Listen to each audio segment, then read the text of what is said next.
We're here this morning, coming a little early today. Try to do the stream a little bit earlier. Maybe people are probably around for it. So anyway, what we got going on today? We'll go into we're here in the wood shop, and we're just gonna kind of go through a couple of projects that I got going on, and I'll show you guys the paint shop. We'll go through final assembly, and we'll just kind of go over what's in the shop, because it's what's in stock Friday. So anyway, my name is Eric Wilkham. I own the Resplendent Crow here in St. Louis, Missouri. We got a small 7-figure woodworking business. We employ about 7 people, and we move 500-ish pieces a year. And I give you guys the story of what it's like being a business owner here in St. Louis, doing the furniture game, right? The paint game. We are known for our high gloss lacquer coating. It's a fantastic coating, and people really seem to like it. But it's a hard business. It's not a business that is glamorous by any means, but it feels good. It's good business. I like coming into work. Yeah, bust my ass, but it's worth it. So anyway, I'm gonna show you guys what we got going on, and we'll just go through it. So quick go around here. Okay, so one of the projects that I need to get done, I got to finish up, is I got these these chairs, right? So this customer has bought lots of stuff from me, and anyway, this is one of those projects that sometimes you just got to do these things. So they wanted this raised up, right? But they needed it to look like it was kind of halfway nice. So what we did is we bought these little feet here, and you can see I got a little steel screw in here. We'll put brass screws after this thing's all done, but we're going to prime and paint these. We'll faux paint them to kind of match what we have going on with these chairs. Anyway, it's been a great customer, so I don't mind doing it. But truth is that those are money losing projects. You're never gonna make your money. It's just kind of how it goes. So, okay, another thing we got going on here, we got to work on. So this is a prototype. Sorry guys about the light. This is a prototype of a little table, a little drink table that my wife wanted, and she just kind of let me run with it, and she wasn't happy with any of it. So anyway, what this is just a dished out piece of MDF, right? We just dished that thing out using the pin router, which is over there. I'm kind of famous for my pin router. I like to use it all the time. Anyway, we dish this thing out, and the intent is that you can make something that be cut on a CNC fairly easily. So also the lower part is also dished out. We just have kind of a tapered leg here. Anyway, it's kind of nice looking, but the proportions are kind of off. My wife wasn't a big fan of it. Initially, I made it too tall, and it's just put together. There's no screws or anything. It's just joinery. So I'll see if I can move this thing real quick without it falling apart. Kind of put it over here by the chairs here. You can kind of see what the proportions are supposed to be. Anyway, this is kind of what we're going for. That's kind of the height. This is basically 25 inches, and it's kind of cool. I think it'll be okay. But anyway, just something I'm working on. I'm always kind of designing shit for my wife. It's never ending. I'm always making stuff for her. She gets these ideas, and it's just like, okay, well, I'll put this idea together for you, and that's kind of what I do. So, all right, we'll go in here into the paint room. So we got going on over here. We got a bunch of random stuff in here that we have to kind of go through. So we sell a lot of hardware. That's part of our business. And anyway, you can see that it's just some of the pieces that we need to send out. We've got a lot going on here this morning, but this stuff needs to, initially when we get it, sometimes we have to polish it depending on what it looks like from coming in from India. So you can see some of this stuff is a little bit rough. So we'll go over with a polisher just to make sure it looks really nice before we send it out to the customer. But anyway, that's what we got going on there. Of course, you can see all these things boxed up. We box up a lot of our own hardware and we send it out. So we have people coming in. Elijah. Good morning, Elijah. Good to see you. Just doing what's in the shop this morning, kind of showing everyone what we got going on with our with the paint shop this morning. Okay, coming back around. So this is a metal base. And this metal base, we get these things fabricated in Alton, Illinois. And anyway, yeah, hit the like button, guys. I appreciate everyone adding to the discussion. If you can, let me know what you're doing, where you're at, what you got going on today. Anyway, so the trick to getting really nice painted bases is you paint them red and then you paint them gold, right? Because painting gold by itself does not look good. The trick to getting brilliant gold is to start with red. Okay, a lot of people don't understand that, and that's I've done it for a long time. I've made a lot of brass bases for our furniture. We're kind of known for putting little plinth bases on top of china cabinets, which I'll show you the china cabinet this base goes to in just a second. But the truth is that you need red underneath gold to make it look right. Otherwise, it just looks kind of bland, a little bit dated. If you really want that brilliant look, that's what you do. So anyway, what we had to do to this thing, when these bases come in, the first thing we do is we take a grinder to them, because the fab shops never really do a great job cleaning stuff up. It's always kind of rough. So we'll grind a lot of the welds down. We'll clean up the insides here where they put a lot of their welding rod, right? Or their beads, whatever you want to call it. And we clean that up. Then we sand it, right? We'll 80 grit sand everything. Then we'll 150 sand it. We'll actually use a metal filler on this stuff and make sure that everything is fairly smooth. And then we'll go ahead and we'll prime it and paint it. So that's kind of the process that we use for how we do that. So the actual china cabinet, we got Madison here. Good morning, Madison. The china cabinet that base goes to is right here. So this is a Bernhardt china cabinet, which we're putting together right at the moment. And it's a nice looking piece. The color is called Rumors. It's a kind of a red with a hint of almost like purple in it. So it's a nice looking piece, but we still got a lot of work to do this thing. So truth is that when you're doing these china cabinets, they are just an insane amount of work. And that's why we have to charge, you know, $7,000 a pop for them, because it just, everything has to be deconstructed, painted, and cleaned up and then put back together. So we need to order glass. We're missing some glass. Glass in here for all these things. We need to order the shelf glass as well. And it looks like all the brass details are all in place, which is nice. Sometimes we have to remake those depending on what we have going on. And then we got this kind of little dainty, I don't know if this is original hardware or not, but it's kind of cool. And actually this stuff, I've told people that we actually spray paint this stuff. A lot of people don't know that, but we do it. We've done it forever and nobody has ever complained about it. So it's apparently the finish stands up pretty well. It just helps kind of clean that stuff up. But anyway, the base that I just showed you will go underneath this china cabinet, right? So it'll kick it up another 6 inches. And you'll end up with a china cabinet that's, you know, 84 inches tall, I guess.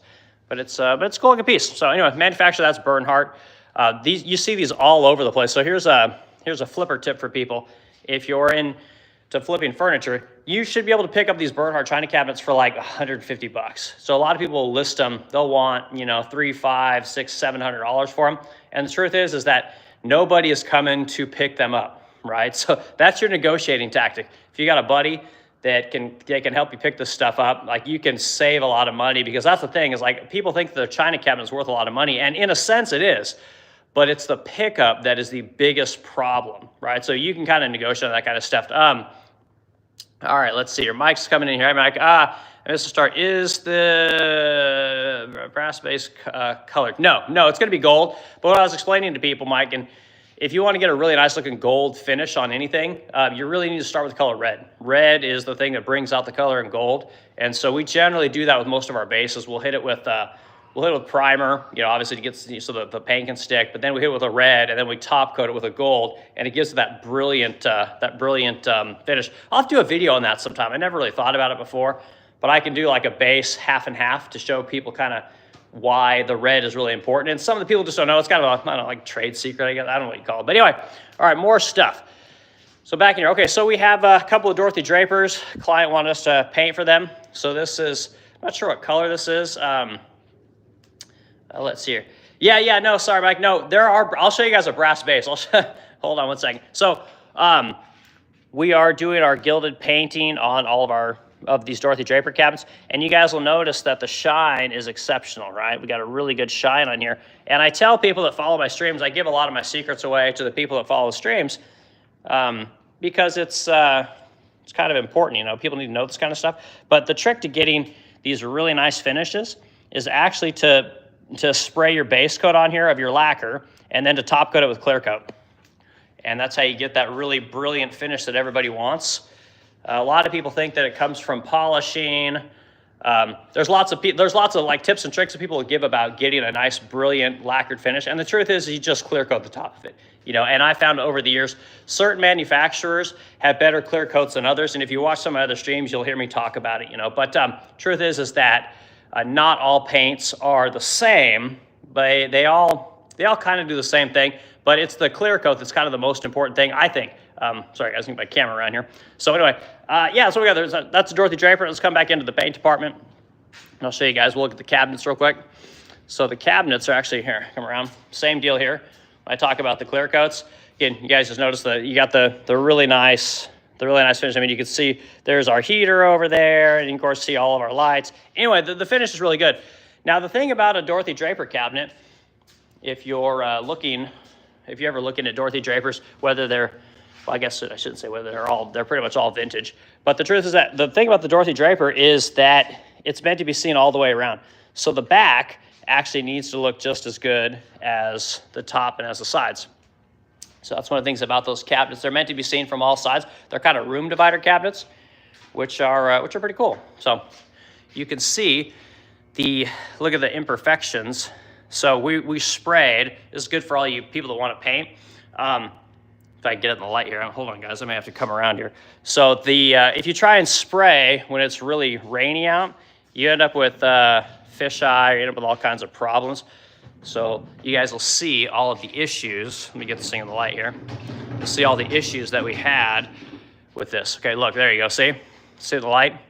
It's all fisheye. So all this stuff's got to be sanded down and probably re-clear coated. See these lines and stuff we have going on here? I mean, just absolute. That's the thing about rain. Rain just messes with everything. Unless you have like a perfectly sealed up shop, you just end up with all kinds. Like, see all that shit? Ugh, it's bad news. Anyway, so we'll have to go in. We'll have to sand this down. There's no polishing. There's no wet sand and polish in this one. It's just really bad. So anyway, we'll sand that down and we'll respray it. Hopefully we can just clear coat it and save ourselves some time. And that's the thing about painting. Painting isn't, it's not a science, it's an art, you know. It is just weather wreaks havoc on paint, you know, whenever you're dealing with moisture. So okay, we got so you guys know the China cabinet here, or secretary, excuse me. It's got a cute piece, nice color. It's I'm not sure what color this is off the top of my head, but you got nice details on this piece, and it's really pretty. And it's gonna look really nice when it's done. Not the best shine in the world. I don't know if that's, turn around here on the side here. I don't know if that's the paint. So we look at the side. Yeah, so it's just not the highest shine. This could actually be a satin. Not 100% sure, so I have to look at that one. Over here, we're working on, this is a big old sideboard, nice leggy sideboard. We sell quite a few of these. People like these because they're deep, right? So you got a 22-inch deep sideboard there, and they're real popular. The more popular ones don't have this particular, whatever, radius, motif, whatever you want to call that curve. The people like them when they're generally much flatter, but people like that one. It's cool. It's a good looking piece. But again, the shine isn't quite there, right? So I talked to people about the different kinds of paints. Here, we'll go over this real quick. So truth is that you've got different paint companies, and it's my experience that the best paint company when it comes to having a nice high gloss lacquer is Sherwin-Williams. They really do have a nice gloss, right? When people think of gloss furniture, they seem to have the best finish, but their paints aren't very stable. They have a lot of issues with spraying. They don't go down as well as other ones. The best one for painting and for coverage has been Mohawk, right? So a lot of times what we'll do nowadays is we'll actually spray things with Mohawk paint, and then we'll clear coat it with Sherwin lacquer. And I've said this many times. And it seems to be the best combination to get good coverage, to get a paint that's not gonna do goofy things, and then get that really brilliant shine that people associate with high gloss lacquer. All right, so this is, you know, faux bamboo 9-drawer. These are very, very popular. We sell a ton of them. They're Henry Link, and we're always buying them. And again, you got the same thing going on here. The shine is really brilliant, and it's because it's been clear coated. And that's, again, a great tip for everyone that is in the painting game. If you want to do what it is that we do, it's not rocket science. And again, I always tell people, I don't mind telling people our secrets as far as our painting goes, because it's not the painting that keeps you in business. It's your customer service. It's the product that you deliver. And truth is, delivering furniture is really hard. And to do it over a long period of time is the hardest thing. It's the thing that people never think about, and that's what puts everyone out of business. They can't handle the delivery side. All right, another China cabinet for you. Okay, so this is, I think this is a Century piece. I think they're the ones that do that Asian-y kind of motif there. Anyway, nice looking piece, right? So Manuel got this thing put together yesterday, and we still need to get the hardware on it, but it's real sharp. You know, it's good looking color. The shine's decent. It's not fantastic, but it's good enough. And we think the client will be super happy with it. And you notice in here, look at that freaking glass, 3/8 thick glass. I mean, that is insanely thick. That's actually too thick. But anyway, it's a really, really nice looking China cabinet. We need to find some pulls. I don't know what kind of pulls are on here. But you notice on the sides, we paint the dovetails, right? It's kind of like we basically will put masking paper along here. We create kind of a put masking paper on here, excuse me, and then we paint right up to that line. Will cover the box, of course, so you still have some kind of a nice wood look, a wood on paint look. It's kind of nice. So anyway, that's kind of what we got on there. And then I show people on the inside, whenever we're doing our China cabinets, we always put in LED lights. So we'll take out all the old lights, we'll fill in all the holes with new panels and stuff, and then we always put in remote controlled LED lights, and customers always like that kind of stuff. So that's something that's just kind of an expectation when you're redoing furniture now. A lot of people don't want those old lights, especially when you show them what the new stuff does. All right, so here we got a pinky dresser. So it looks like we're still kind of working on this one. We've got the nice painted toe caps, and again, you guys can see the gloss is spectacular. And this is I know for a fact this is Mohawk paint with Mohawk clear coat over the top of it. So that's a B surface. So the B surface is really nice, but you know, it doesn't have to be perfect. Your top is kind of what you really want to spend your time on. But again, you can see the shine's really nice. And again, that's, oops, I guess, that is our business, right? That's the business that we're in, is painting really pretty furniture and giving people that nice gloss that they want. So anyway, that's what we got on with that one. So let's come back to the paint room. Let's see if we got anything in the, I don't think we have a ton of stuff in the paint room right at the moment. We're actually behind in sanding. We got a lot of sanding work to do. Okay, so let's see what we got going on here. Okay, this is inside the paint room. So this is all Athens Greek Key China cabinets. So we manufacture these right here in St. Louis. This is one of our staple pieces of furniture. And this is, I think this is coat number 2. It's a little bit kind of dark in here, to be honest with you. But anyway, this is our Greek key line, right? So every piece has some kind of definitive Greek key motif on it. And yeah, those have turned out to be pretty good furniture, right? And we make this really beautiful fretwork for all of our China cabinets. And fretwork isn't something you're seeing a lot of. I think we're kind of known for it. We kind of specialize in making ornate furniture.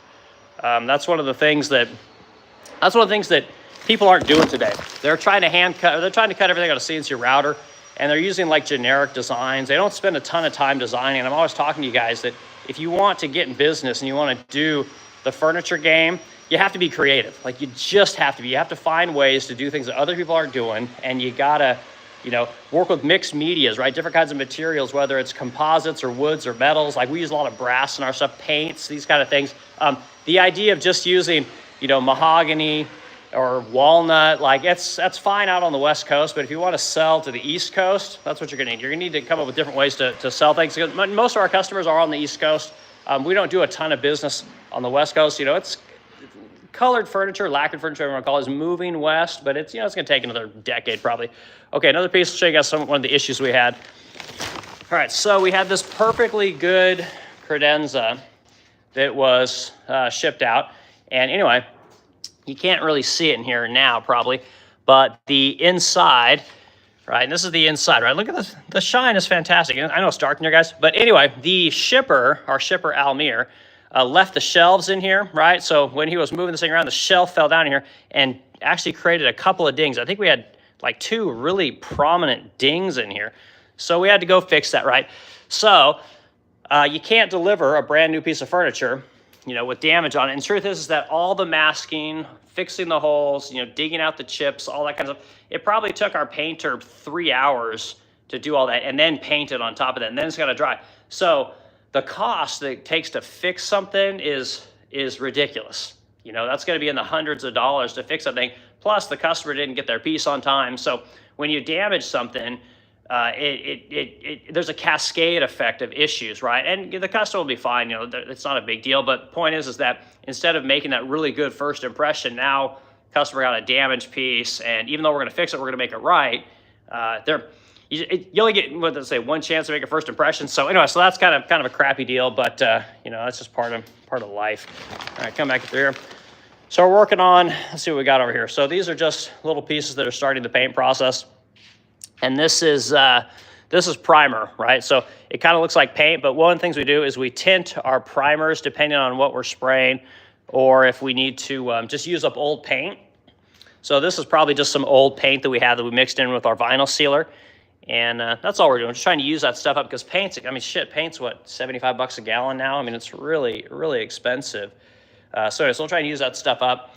Over here, these are just, you can see this is the first coat. This is our first coat of paint, okay? So if we use the light, you can, let me get on here. Okay, there you go. See, you can see where the old holes used to be. You can see a lot of the grain, right? So this stuff will be, next we'll flat sand it, and then we'll hit it with another coat of paint, right? So we'll flat sand it with 320 or 400, and you build these coats of paint up, and eventually all this stuff goes away, right? So if this is coat number 1, it may take 3 coats in all to get this thing to where we need it to be so we get that nice gloss, but that's kind of how the process works.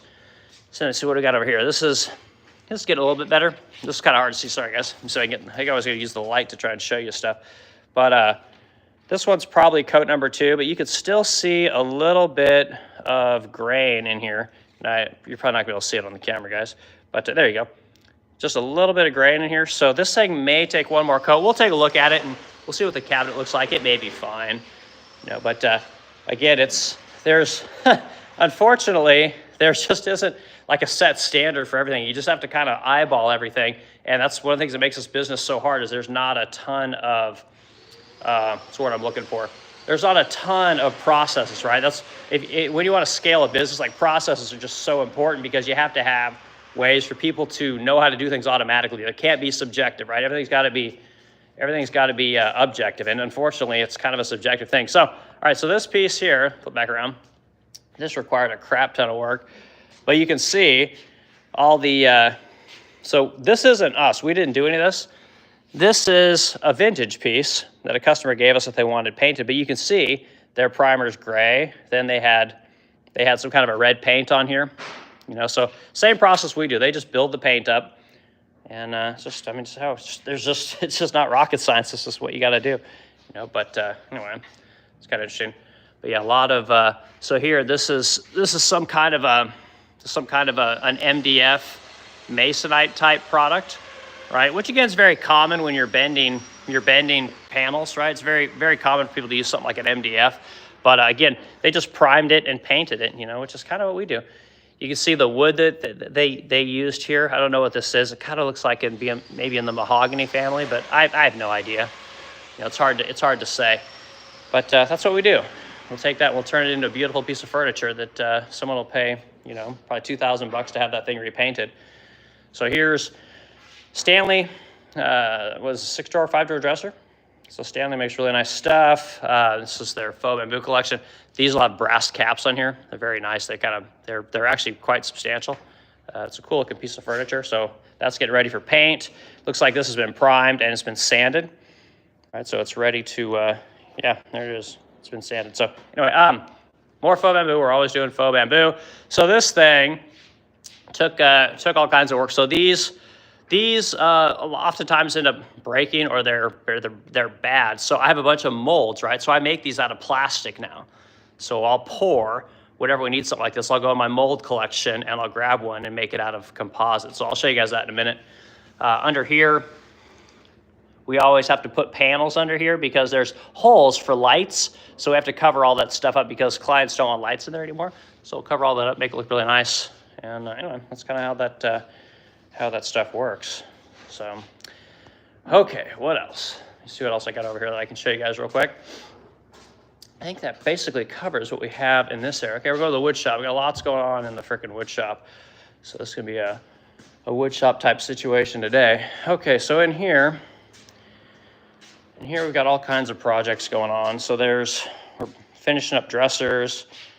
This is Emily dresser. We need to get this thing done. We got to put trim on here. So this will get 1/4 inch trim all the way around. And then we have to glue the top on. These are just kind of sitting here right now. Do that. Then we got the other one that goes here. Same deal. Again, love making dressers. These are panels for a client. They need to go out today. We'll get these things shipped over to UPS and get that thing. We basically built a big china cabinet for a gal who's got a kitchen, and we gave her 2 shelves, but she decided she wanted a whole bunch more. She came with a better way to store all of her stuff, so we'll set her some more shelves. That's a good way to make some extra money. That's probably gonna, just those 3 little shelves. We'll probably charge her, I don't know, maybe $500. So that's a good way to make some money.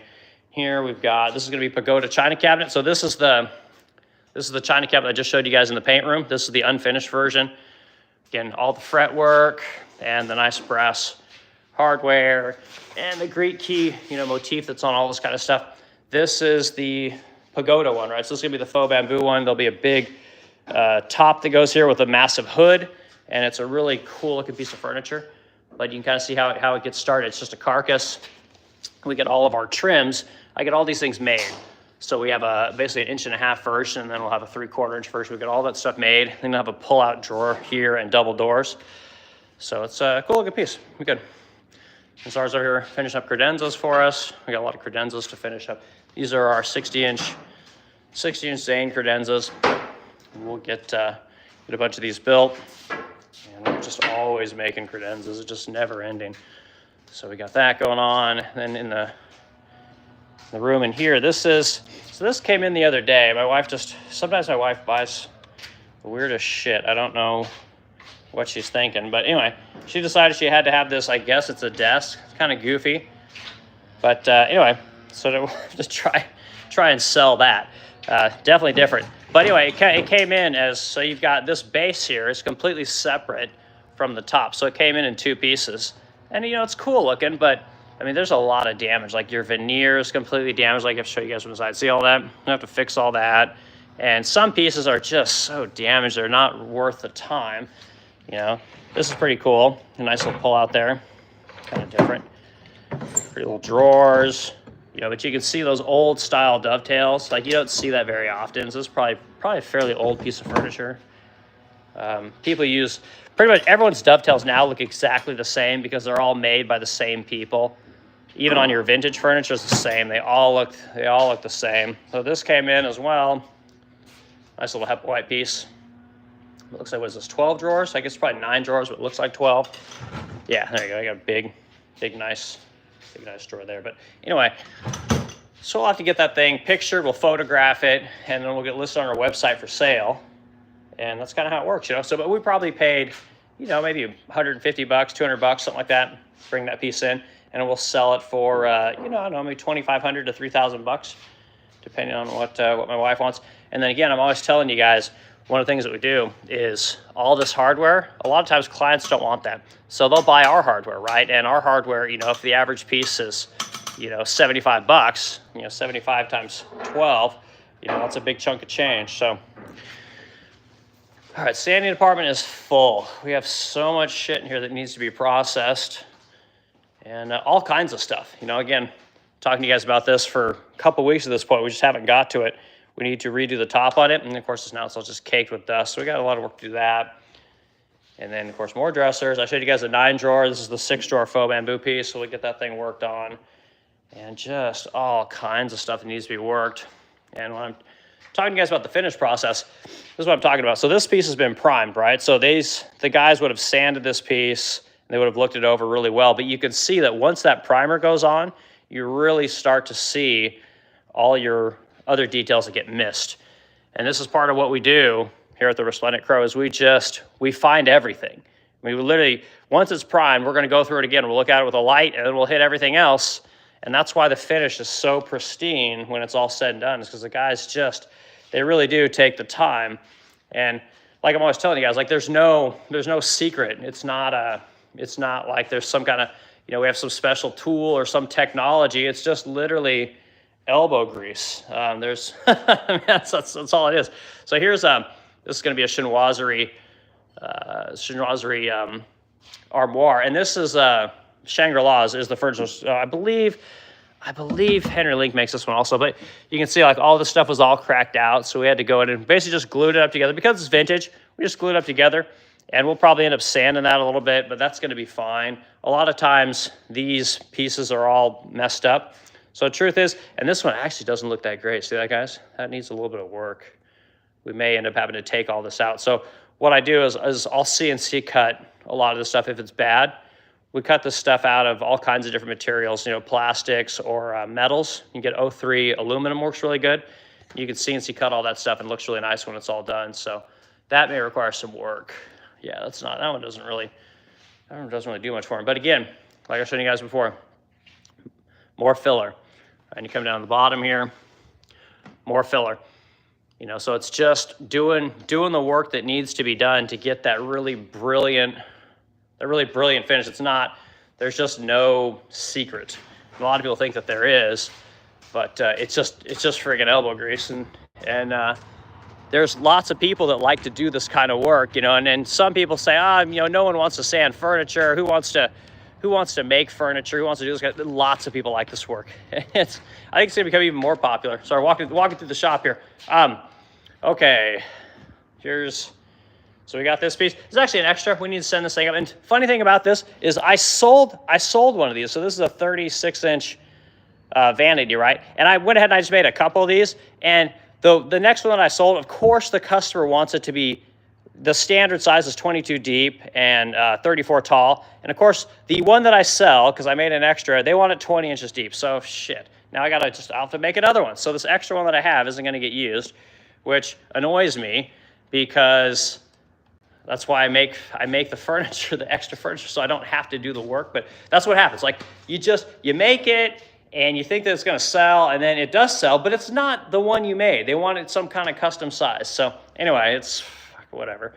All right, so this piece has been sitting here for a month now at this point. So we need to figure out what the hell is going on here. This probably needs hardware. Oops, sorry guys. This probably needs a hardware selection from the customer. So I'll give you guys a quick tip. One of the reasons that sorry guys, flip around here. Okay, one of the reasons that we always take payment in full is because of situations like this, right? So what you have here is you have a piece that probably needs to go out where the customer isn't ready for it and they're not making a selection, right? Maybe they didn't pick the color, maybe they didn't pick the hardware, or whatever. There's modifications. They're slow to getting back to you on what needs to be done. If you don't take payment in full, they will use those things to draw out the project because they don't want to pay for it because it's not in their possession. So the minute you can get to the point where you take payment in full, most of those problems go away. And I know this because I've been doing this for 8 years at this point. When you make people have skin in the game right off the bat, they will get you, most of the time, they get you everything you need right up front, and it makes for a much better and smoother transaction. So I always tell people, as soon as you can get away from, taking 50% down, 75% down, whatever, don't get paid at the end of the project. Get paid at the beginning of the project. It makes for a happier customer, makes for a happier service provider. It's better for everyone. Because over the years, like people, truth is like, if you're going to be dealing with designers and people like that, projects drag and things are late, and they can only move forward so fast. So if they have to pay you up front, they'll want your product right away, whether they're ready for it or not, because truth is that they paid for it, and otherwise it's money that's just sitting around. So this is a quick little tip for you guys to help you on the customer service side. So anyway, I think that's what I've got. Oh, I guess I did. I said I would talk about some projects today, talk about stuff that I got coming down the pipeline. So some of the things we got coming in. So I do these talks every day about 4 o'clock, and we talk about the furniture industry, and we talk about sales. We talk about what we're seeing in the industry. We talk about the economy, all kinds of things related, again, to being a small business or being in the furniture game, and the overall sales, like the volume of sales, is down for everybody. Like it's just kind of a slow part of the year. And I've talked about this. April, historically, is just a slow month, right? It's a slow month in a busy period. That busy period is January through May. And truth is that April is usually the crap month, but May usually picks up pretty good, and then it moves into summer and it slows down again. We're seeing a lot of higher end cabinets being bought, right? Furniture being bought. These are projects that take a lot more planning and are much more expensive, but I guess it's good. I don't know. It's so basically what I'm getting at is I have projects that are double and triple what I would normally charge for something. These are the kind of projects that are coming in, right? So it requires us to utilize some different skill sets that we have, operate our business a little bit differently, use the tools we have a little bit differently. So I'm going to show you something real quick. So okay. So what you got to understand is, so this is kind of the room, right? This is the room where most of the painting is done, right? So you got, if I show you guys come all the way around here, okay, you kind of see it, okay? So now, when we go to our paint booth, so our booth is fairly good sized, right? I want to say it's 10 or 12 feet across, and it's going to be almost 8 feet tall, and then it's about 8 feet deep. So it's good size, and of course, people always, let me turn the lights on real quick. You always see people with their booths, they're always super clean and pretty. And truth is that, you don't really need a clean spray booth when you're doing lacquers and lots of colors, because it's just not necessary. Lacquer dries so fast. Oops, sorry, let's come back around here. Lacquer dries so fast that it's not an issue. You don't really have to worry about kick up of stuff. It's just the the motor picks up pretty much everything, the fan, right, the exhaust, it picks up everything, okay? Now, my problem with the kind of work that's coming in now, as I showed you guys, come back around here.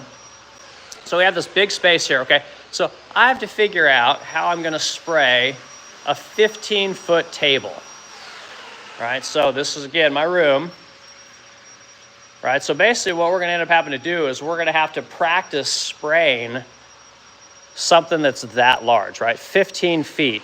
So we'll probably end up putting some kind of a faux wall here, maybe a faux wall there to kind of trap some of the overspray. But again, 15 feet this way, 4 foot this way, you have to be able to spray that, get a nice clear coating on top of your, whatever, your veneer in this case.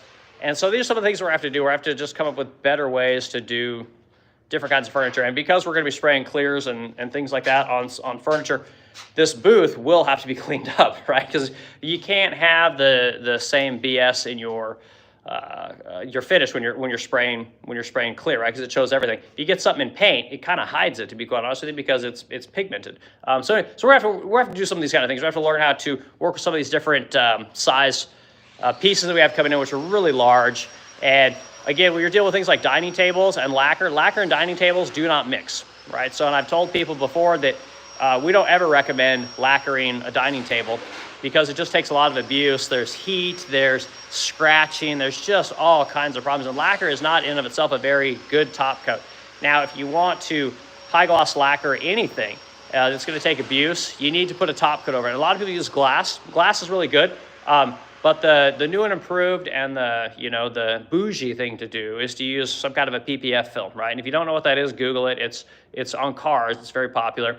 You need to find someone that applies PPF, and you can apply that to lacquered furniture. It works really good. It's really expensive, but again, you're charging a lot of money, so give something to your customer that's exceptional. It's really cool. It also really helps with the clarity of your finish. So it's almost like spraying clear over the top of your lacquered finish, right? So it really helps to bring out the brightness, bring out the clarity, and it's awesome. And again, we'll take the abuse. So that's one thing you can do. There's also something called, I want to say it's called Rhino Skin. It's another product that works really well. So anyway, just some of the things we got to learn to deal with. We're going to have to, if 95% of everything we spray is color, right? What's coming in is 80% stain grade, right? So it means we're gonna stain things, we're gonna tone, we're gonna do some things that we don't generally do.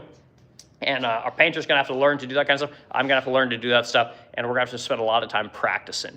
So we're gonna make some mock-up pieces that are massive, and we're gonna work on getting these really nice, brilliant gloss and clear coat tops that are really large. And it's gonna take lots of practice. It's gonna take lots of R&D money and time, and there's just no other way around it, So anyway, probably in the stream now. I've done all my talking. I've shown you guys what's in the shop, and I appreciate everyone hanging out. It's Friday, which is good, So I hope everyone has a fantastic weekend, and you guys can go do what you want to go do. I keep picking topics to talk about on Friday, so if there's anything you guys want to shoot the shit about, or you want questions answered, things like that, like I said, always put them in the comments, and I'll save them, and I'll go back through and I'll answer them, and kind of bat them back and forth with people. But yeah, it's another day, another dollar. So everyone have a great one. I'll yak to you guys tomorrow.